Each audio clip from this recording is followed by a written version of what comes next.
My name is Laura. 31. Family dinner. The table smells of garlic and wine. Silver light on polished forks. Evan leans back, voice bright.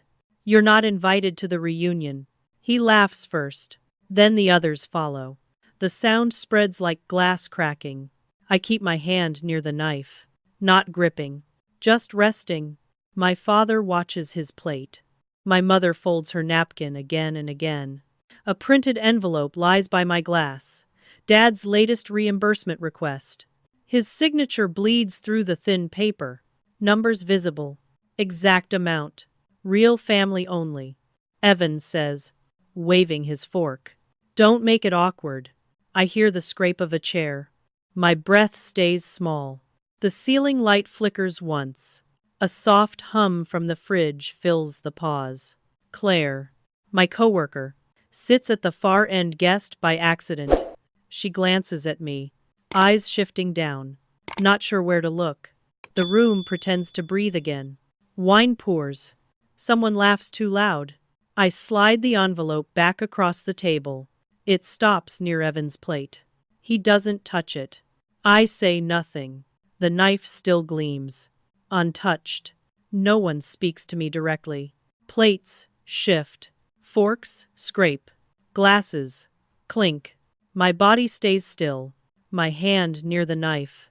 The light rests on my wrist. I breathe once. Shallow. Invisible. Inside. Nothing moves. Not rage. Not defense. Just calculation. Evan fills his glass again. Come on, Laura. Don't take it personal. His smile folds easy. Used to winning small cruelties. I nod. Slow. My voice thin as air. Of course. The napkin in my lap remains folded. Untouched. Every breath sounds measured. Rehearsed. My mother clears her throat. Let's eat before it gets cold. Forks rise again. Laughter resumes. Softer this time. The envelope sits between candles. Edge curling from the heat. I look at it once more. Numbers. Ink. Signature. Each one, a quiet map. My lawyer already has copies. Every receipt. Every transfer. Every favor. They never asked how much I handled. They never checked the fine print. I lift my water glass. Small reflection of their faces inside. Static fills my ears. Like a held frequency. Then nothing. I get it now. I whisper. Barely sound. No one notices. Or they pretend not to. The hum of the fridge swells again. Steady and cold. I stand. Smooth my skirt. Leave the knife in place. Their laughter fades as I walk away. But before I tell you how I got here, you need to know where it began. It didn't start at that dinner. It started long before that room. It started in our kitchen. Gray morning light. We ate at the same oak table. The same 4 chairs. One leg scuffed. Evans spoke first. They waited on him like habit, while I counted crumbs along the plate rim and measured my breath between clinks of glass. Steady and exact. Birthdays passed like errands. Candles leaned. Frosting smudged. He opened presents while I sliced cake. And Mother said, Evan needs the attention. As Father nodded and reached for the best knife. Report cards lay on the counter. His got magnets. Mine got a drawer. The fridge showed his photos at games and trips, while my picture stayed in the hallway frame, hung slightly crooked beside the thermostat's soft click. I learned the seating chart. Father at the head. Mother beside him. Evan took the brightest spot under the light, and I took the scuffed chair, left of the window where the blind stuck halfway and striped the table like measured lines. Let your brother speak, Mother would say. It's not your moment, Father added. My hand tightened under the table, then loosened, and a breath slid out slow as I moved peas around the plate to quiet my fork. I carried dishes when guests came. Names blurred, voices carried. They praised Evan's promise, his charm, his future, while I refilled water and stacked plates in the sink, counting each plate twice before setting them down. At holidays, The hallway filled with coats. The same gray muffled everything. He told the story. They laughed on cue. And I closed the pantry door gently, feeling the latch catch clean and final before returning to pour coffee. I learned to speak with checks. I learned to move quietly. He got the congratulations. And I got the errands. And the ledger on my desk balanced every month, even when their numbers did not. One night the comparison came sharper. It cut through steam from the pot. Evan is the leader, Father said, tapping the lid, while Mother laid another plate at his spot and turned my chair in 2 inches. The house held the script. The table remembered our marks. Even the photograph by the hallway mirror showed Evan centered, while my face leaned at the edge, half in light, half in the frame. I kept my voice even. I watched the routine. When he borrowed and forgot, they called it growth, and I folded receipts in a small envelope, writing dates in neat rows across the flap. I counted breaths, not words. I adjusted to the rhythm. Silence fit the room like a second light, thin and constant, and I learned to place it between us when chairs scraped and forks sang. The first betrayal was small enough to pass unnoticed. Evan was 16. I was 18. College acceptance letters arrived that spring, folded neat under the same light that had watched every dinner before. Mine came first. Scholarship, full ride, sealed with a crest. Father read it once, nodded, then asked if Evan had heard back yet. 2 days later, his envelope came half the offer, twice the celebration. Mother hung his letter on the fridge. Mine stayed on the counter beside unpaid bills. I remember the edge curling as the air conditioner clicked on. She said, "Let him have this one, Laura." The words brushed past like routine, but they stayed. I didn't argue. I folded the letter back into its envelope, slid it into the drawer where old receipts slept. Later that night, I passed by their door. Laughter carried through plans. Congratulations. The sound of belonging. I stood by the hallway photograph. The frame leaned, dust gathering in the corner. For a moment, my hand reached to straighten it, then stopped. The glass showed my face split by glare, half shadow, half reflection. After that, silence became easier to manage. When they spoke, I nodded. When they forgot, I handled it. Checks cleared. Repairs finished. They believed things simply worked. I learned to stay still when words bruised the air. I learned to answer with balance sheets, not sentences. The sound of approval and dismissal began to merge into one long hum, steady and safe. By the time I moved out, quiet had become muscle memory. It wrapped every gesture, every call left unanswered, every dinner half remembered. They got comfortable with my silence. They thought it meant obedience. The pattern never left. It aged with us, just changed form. Same table, same rules. We meet once a month now. Family dinner. Casual, predictable. Evan arrives late and loud. My parents wait before serving, as if silence must announce him. The old oak table still stands, a fresh coat of varnish hiding the grooves where forks once hit too hard. He speaks first. Always. They listen as though the air needs his permission to move. I pour water, count glasses, keep my hands steady on the rim. They still let him take the chair under the light. I still take the seat near the window, half shadow, half reflection. Tonight he laughs about numbers. I covered Dad's last payment, he says. My mother looks pleased. The room hums approval. No one asks whose account paid it. I don't correct them. Chairs scrape. Forks touch plates too sharply. The sound hangs, thin and brittle. My father passes me an envelope again. Can you look into this, Laura? Just temporary. He says it like a small favor. Like habit. I slide the envelope aside. He doesn't notice. He's already talking about Evan's new job, his promise, his future. The table becomes stage lighting. Applause replaces air. I've seen this scene before.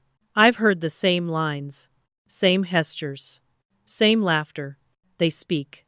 I listen. They speak. I listen. They speak. I listen. The rhythm presses on, tight and even. Each pause scripted, each smile part of the set. The hum from the ceiling light deepens until it feels alive. A single note stretched too far. Then Evan looks at me. You don't mind helping again? Right. He holds out a form. A property lien. Unsigned. My name printed in the guarantee line. His smile is practiced. Easy. It's just paperwork. You always fix things. My throat tightens once, then settles. Mother clears her throat. Father nods. The paper lies flat before me, ink bright, edges crisp. The silence folds around it, perfectly rehearsed. I press my fingers to the form, not to sign, just to see the ink smudge slightly under heat. No one asks what I'm thinking. They assume it's agreement. The room keeps breathing in unison. The witnesses never change. They just age with the script. Same faces. Same silence. Claire sits 2 seats down. A bright P.R. Claire. She's not family. Just a friend who joined once and stayed. She sees it now, the imbalance. The quiet ceremony of dismissal. Her fork stills midair. Her eyes move to me, then drop. Even her silence learns the rule. My father talks about loyalty. My mother adds stories that skip my name. Evan Yokes.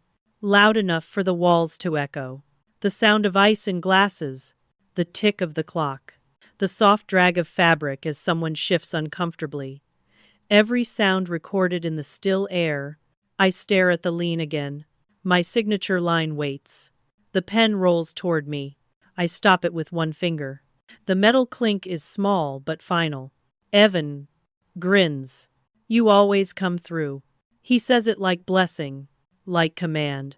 My hand rests on the table, unmoving. He laughs again, louder, waiting for my smile. He doesn't get one. The boundary shifts in that breath. A thin crack, invisible but deep. Something in the pattern fails to repeat. Mother says, Laura, don't make this difficult. She says it. She says it again. She says it once more. Fork slower. Eyes drop. The rhythm freezes. The sound of their comfort collapses into static. I look at each of them calm. Level. Rudgy. Precis. The paper still untouched. Their voices fade under the hum of the ceiling light. It trembles once, then steadies. I stand. The chair sliding back in one clean line. The legs scrape softly against the tile. A quiet split in time. No one stops me. No one dares. I leave the pen where it rolled. I leave the envelope folded. I leave the pattern behind. Something in me stops responding to their tone. Something cold takes its place. I stopped listening. Morning light spills across the counter. The same cups. The same table. Everything looks untouched, as if last night never happened. I rinse a glass, wipe it once, set it in the rack. The hum of the refrigerator is steady, a low line under thought. My phone buzzes once, then stops. I don't check it. They think today will move like the others. Calls, small requests. The same voice asking for help in a tone rehearsed by years. I answer with silence that sounds like agreement. The kitchen clock ticks. A faint sound of water through pipes. The air feels slower, heavier, exact. My body holds still longer than it should. I sit at the table, same chair near the window. Sunlight through the blind paints the same pale stripes across the wood. I trace one with my finger, then stop halfway. The stripe ends near the old envelope from last night. The paper waits. I look at it, not through it. No motion, no breath deeper than necessary. Something in me went quiet for good. The room holds its breath with me. I notice small things, the spoon out of place, the faint ring left by a cup. They are all evidence of habit, not belonging. A car passes outside, slow, over gravel. Its echo moves through the wall and fades. I hear my name in that silence. Not spoken, but present. The way memory stays, even when ignored. I fold a dish towel. Once. Twice. Until its edges align. Precision replaces emotion. My hand steadies without thought. The calm doesn't feel learned, it feels inevitable. When the phone rings again, I watch it light up. Then dim. The screen turns black. The reflection shows my eyes. Clear. Fixed. Still. I open the drawer. A folder rests there, labeled in small letters. I slide it out. Place it in my bag. Smooth the zipper closed. Nothing loud. Nothing abrupt. The air shifts slightly. Cooler now. A soft creak from the hallway door marks the house settling. Everything sounds ordinary. Even the silence. I take one last look at the window. The stripes of light thinning as clouds move past. My breath meets the rhythm of the clock. Each second lands clean. Measured. The chair beside me stays empty. Waiting for someone who never learned to listen. The day folds open like paper. Every sound feels arranged. The light hums above the counter. Constant and faint. I dress without hurry. Plain shirt. Steady hands. Buttons. Close with quiet clicks. Each one, a small confirmation. Nothing shakes now. The hallway mirror catches my reflection. Half shadowed by the doorway. For a long time I used to look for approval there. Reading expressions that never came. Today. It's just glass and shape. No message left inside it. A folder slides into my bag. Its edges meet clean. Its weight deliberate. I close the clasp. A soft, metallic sound. Outside, a breeze shifts the blinds. The same rhythm as a breath. I walk through each room once. Touch the chair, the table, the folded towel. Objects remember the order of my days, but not the meaning. I let them keep the memory. The phone vibrates again. Evan's name flashes once, then fades. I turn the screen face down. The buzz stops, leaving only still air. My hand rests on the doorknob. It's cool, smooth, unchanging. The same door that used to lead back to noise now feels like distance itself, flat, honest. Enough. I whisper one word, soft and certain. Enough. It lands between breaths and disappears. Outside. Light spills across the threshold, pale and balanced. No gold, no heat, just even color that doesn't choose sides. It feels like the pause between inhale and action, a moment stretched wide enough to decide. I lock the door once. The sound clicks clean and final. Inside, the hum continues without me. The quiet isn't heavy now. It listens. It waits. I walk forward, still and measured. They think silence means absence. It doesn't. It means I've started moving differently. The hall is too bright. White walls. Long table.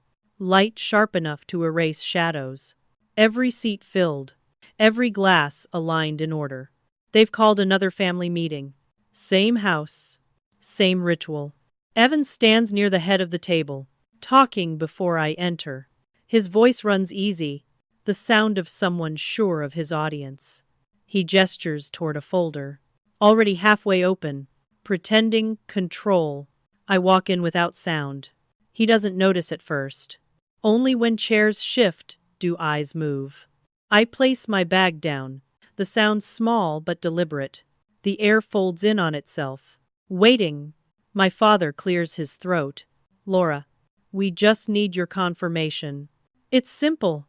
The paper in front of him shines white. One page face up. A printed signature line waiting for me. The room feels like glass. Stretched. Ready to crack. I stay standing. The chair behind me stays empty.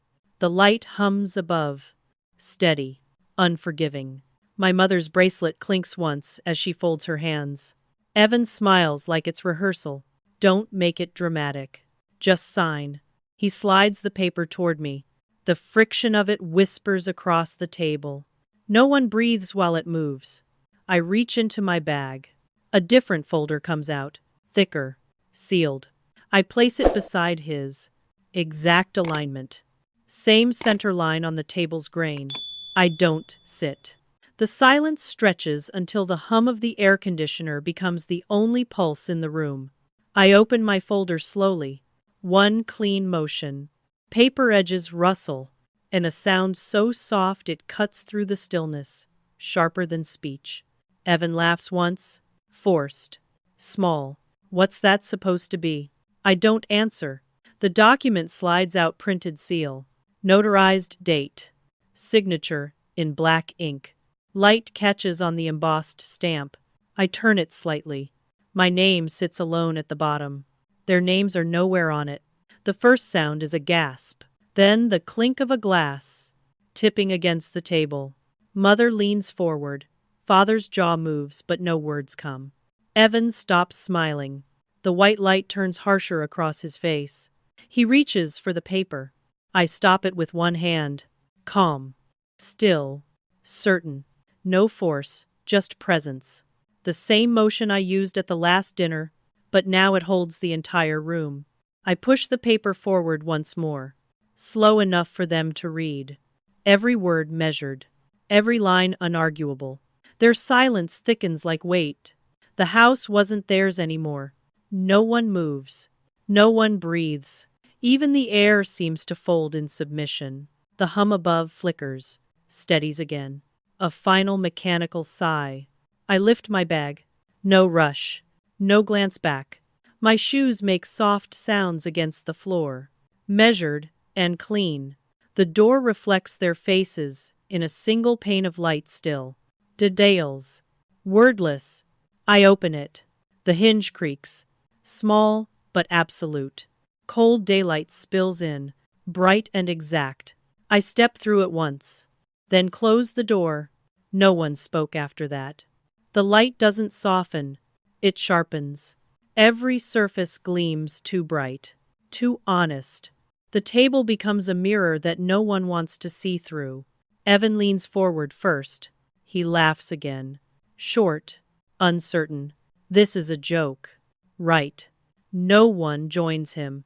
The silence folds around his words and swallows them whole. Father reaches for his glasses. They slip once against his hand. He reads slower than usual, tracing each letter like it might change shape under pressure. The paper stays where I left it, centered, heavy, exact. Mother's lips move. No sound leaves them. Her hand finds the stem of her glass. But the liquid inside has stopped moving. She looks at me without recognition, as if the shape in front of her isn't part of the family at all. Evan finally stands. You can't just take everything. His voice lands flat. He's looking for an audience that isn't there. I meet his eyes once. Not to answer, just to finish the frame. The proof is enough. Each document carries a signature. Each signature, a quiet reversal. The lines that used to tie me down now loop back to my name. Their silence is the sound of understanding. I gather the papers, one by one. No rush, no noise. Only the soft friction of sheets meeting in order. Each fold clean, each edge straight. The chair beside me creaks as I stand. No one looks away this time. Claire is in the corner. She was invited as witness. Nothing more. Her eyes hold mine for a second. Not pity, not fear, just confirmation. She knows what this is. So do they. The hum of the ceiling fades. Even the air seems to hesitate, afraid to disturb the moment. Evan's hands drop to his sides. The paper he brought still lies, unopened in front of him. Obsolete. I slide my folder into the bag. Zip once. The sound slices through the room like punctuation. One action closes every chapter before it. The light shifts slightly. Whiter now. Cleaner. Dust moves through it like slow snow. No music. No words. Only exposure. I look once more at the table, the same surface that held every dismissal, every request, every quiet obedience. Now it holds proof instead. Nothing else fits there anymore. They're still seated when I turn toward the door. The echo of my footsteps travels the length of the hall, measured, calm. Behind me, chairs remain still, glasses untouched. The silence they once taught me now belongs to me. Outside, the air is colder, and it lighter. The light follows me out like recognition, no longer harsh. Everything feels exactly where it should be. I walk to the car, keys steady in hand. They never saw it coming. They never will. No one moves. The air inside the house feels paused. Even sound forgets what to do with itself. I stand by the open doorway. Light spills across the floor, pale and thin. The same light that once hid me now makes everything visible. Every edge, every line of still furniture. Evan is the first to shift. He turns, mutters something that doesn't reach words. Papers remain scattered across the table, white and flat. He looks smaller in the brightness. Mother exhales softly. The sound almost human again. She gathers her bracelet, her napkin, the glass she never finished. Her chair scrapes against the tile, then stills halfway. The sound doesn't echo. Father stays seated. His hand rests near the envelope I left untouched. The paper edges lift in the small draft coming from the hall. He stares at them, as if they might refold the story. I pick up my coat from the chair. The fabric folds easily, quiet against my hand. Every motion feels separate, clean, like closing files one by one. No one says my name. No one asks questions. Their silence feels familiar. But this time it belongs to me. It fills the room until nothing else fits. The air smells faintly of lemon polish and dust. Light moves slowly across the table, whitening everything it touches. Evan steps aside to let me pass. His eyes avoid mine. The hallway holds a new kind of stillness. No photographs, no frames, only the faint hum of the ceiling vent, even and cold. Each footstep lands like punctuation. I reach the door. The metal handle is warm from earlier touch. I turn it once. Smooth and steady. The hinges answer with a single, soft creak. Outside, daylight waits pale, unhurried, wide enough to stand in. I don't look back. The air shifts behind me as the door begins to close. Outside, the wind is faint. It moves through the hedges with a sound like slow breathing. Each leaf shifts, but never breaks. I walk down the path. Gravel soft, beneath my shoes. The house behind me stands still, a shadow without voice. No footsteps follow. The silence stretches wide enough to hold everything that used to matter. The air feels lighter now. No warmth. No chill. Just air. A curtain flutters behind the window upstairs. Pale fabric catching the weak sun before falling back into shade. I pause near the gate. The latch clicks open. One small sound against the stillness. Somewhere in the distance, a car door closes, hollow and distant. I don't turn to see. The road ahead glows faintly under a washed sky. Even light seems careful here, balanced between movement and rest. I breathe once, shallow but complete. The breath stays. My coat shifts slightly in the wind. Threads catch the light and fade again. The air carries a scent of earth, clean and ordinary. It smells like the space left after noise. I reach for the car door. My hand rests on the cool metal. For a second, everything is mirror sky. Hand. Reflection then gone. I open it. Slide inside. Close the door once. Inside. The world feels sealed. No voices. No echoes. Only breath and fabric. The steering wheel warms under my palms. A single bird crosses the sky through the windshield. A small dark line moving across pale gold. I don't start the engine yet. The quiet holds longer. Steady as the pulse beneath my wrist. I look forward, not searching, just seeing. Peace doesn't need witnesses. The wind moved through the doorway once, then stayed still. Light held its breath. Some endings don't echo, they just stop making noise.